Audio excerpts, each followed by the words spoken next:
నమస్తే welcome to I news. Bharat కు చుట్టుపక్కల దేశాలను తన కబ్జా కిందకు తెచ్చుకోవాలనే చైనా ఎత్తుగడ ఒక్కొక్కటిగా ఫలిస్తోంది.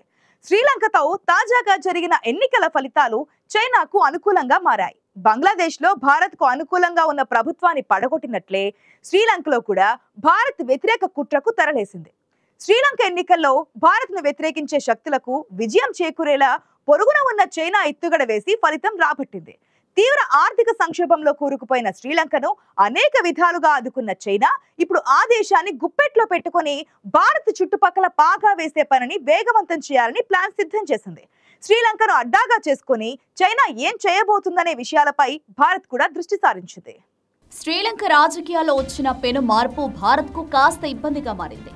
అదే మార్పు చైనాకు ఆనందం కలిగిస్తోంది. పేరుకు శ్రీలంక దేశ ఎన్నికలే అయినప్పటికీ వాటిని భారత్, చైనా చాలా దగ్గరుండి పరిశీలించాయి, పరోక్షంగా జోక్యం చేసుకున్నాయి. శ్రీలంకలో తమకు అనుకూలంగా ఉండే ప్రభుత్వమే రావాలని రెండు దేశాలు బలంగా కోరుకున్నాయి. భారతదేశానికి చుట్టూ ఉన్న దేశాలలో పాగా వేయడమే లక్ష్యంగా పెట్టుకున్న చైనా కన్ను శ్రీలంక మీద ఎప్పటినుంచో ఉంది. మొదట పాకిస్తాన్కు అన్ని విధాల సహకారం అందించి దాదాపు ఆ దేశాన్ని తమ స్థావరంగా మార్చుకుంది. పాకిస్తాన్లోని అనేక పోర్టులు, ఎయిర్పోర్టులు, రహదారులు, విద్యుత్ కేంద్రాలు ఇప్పుడు చైనాకు కుదవపడి ఉన్నాయి. ఒక రకంగా చెప్పాలంటే పాకిస్తాన్ నడిపిస్తున్నది చైనాయే. పాకిస్తాన్ తర్వాత బంగ్లాదేశ్ పై గురిపెట్టింది పొరుగు దేశం.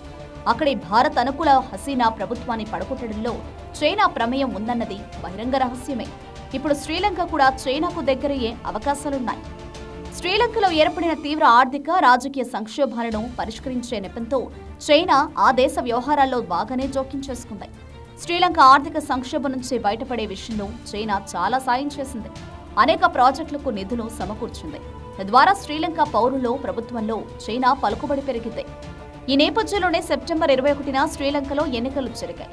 పదవిచ్యుతుడైన రాజపాక్సే కుటుంబం నుంచి ఆయన మనవడు నమల్ రాజపాక్సా అధ్యక్షుడిగా పోటీ చేశారు. ప్రస్తుత అధ్యక్షుడు రనిల్ విక్రమ్ సింఘే తన యునైటెడ్ నేషనల్ పార్టీ నుంచి కాకుండా స్వతంత్ర అభ్యర్థిగా పోటీ చేశారు. మాజీ అధ్యక్షులు ప్రేమదాస దిస్సానాయకే వారసులు కూడా బరిలో నిలిచారు. అయితే వీరెవ్వరూ కాకుండా చైనాకు అనుకూలుడు, భారత్ వ్యతిరేకి అయిన ఎన్పీపీనే అనురాగ్ కుమార దిస్సానాయకే అఖండ విజయం సాధించి శ్రీలంక అధ్యక్షుడయ్యారు. అనురాగ్ కుమార గెలిస్తే తప్పక చైనా పక్షమే వహిస్తారని ఎన్నికల సమయంలో కూడా బాగా ప్రచారం జరిగింది. సంప్రదాయ రాజకీయాలకు భిన్నంగా ఆ దేశ ప్రజలు మావోయిస్టు భావజాలం కలిగిన అనురాగ్ కుమారను గెలిపించారు. కమ్యూనిస్టు దేశమైన చైనాతో అనురాగ్ కుమారకు భావ సారూప్యత ఉంది. పైగా ప్రస్తుతం శ్రీలంకలో చైనాకు అనుకూలంగా ప్రజలు ఉన్నారు. అటు ప్రజలు, ఇటు ప్రభుత్వం తమకు అనుకూలంగా ఉండడంతో చైనా ఇప్పుడు శ్రీలంకను తన గుప్పెట్లో పెట్టుకోవడానికి ప్రయత్నాలు ముమ్మరం చేయకమానదు. తాము అటు చైనాకు, ఇటు భారత్కు సమదూరం పాటిస్తామని, ఆ రెండు దేశాల్లో దేనికి పావుగా మారబోమని అనురాగ్ కుమార్ చెప్పారు. కానీ వాస్తవంలో ఆ మాటలకు కట్టుబడి ఉండేది అనుమానమే అంటున్నారు.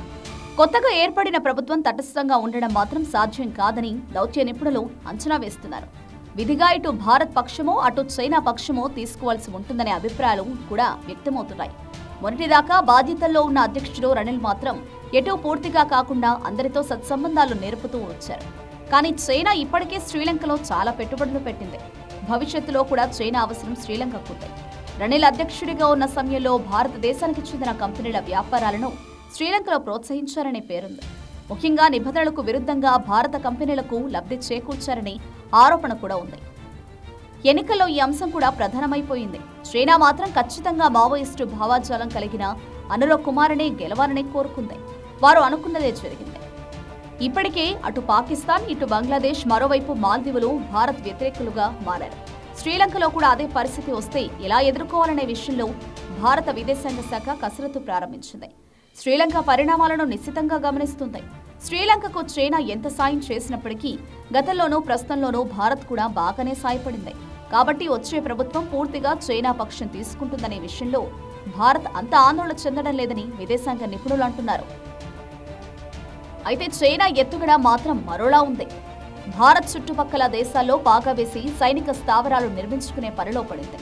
అందుకే సాయం పేరిట ఆయా దేశాల్లో తిష్టవేసి శాశ్వత బేస్లు నిర్మించుకునే పనిలో పడింది. ఇప్పుడు సముద్ర మార్గంలో అత్యంత స్ట్రాటజిక్ పాయింట్ అయిన శ్రీలంక తన చెప్పు చేతుల్లో ఉండే ప్రభుత్వం ఏర్పడడం చైనాకు కొండంత బలాన్నిస్తుంది. చైనాను తమ స్థావరంగా మార్చుకుని భారత్ను అష్టదిగ్బంధనం చేసి ఎత్తుగడ వేస్తున్నట్లు పరిశీలకులు చెబుతున్నారు.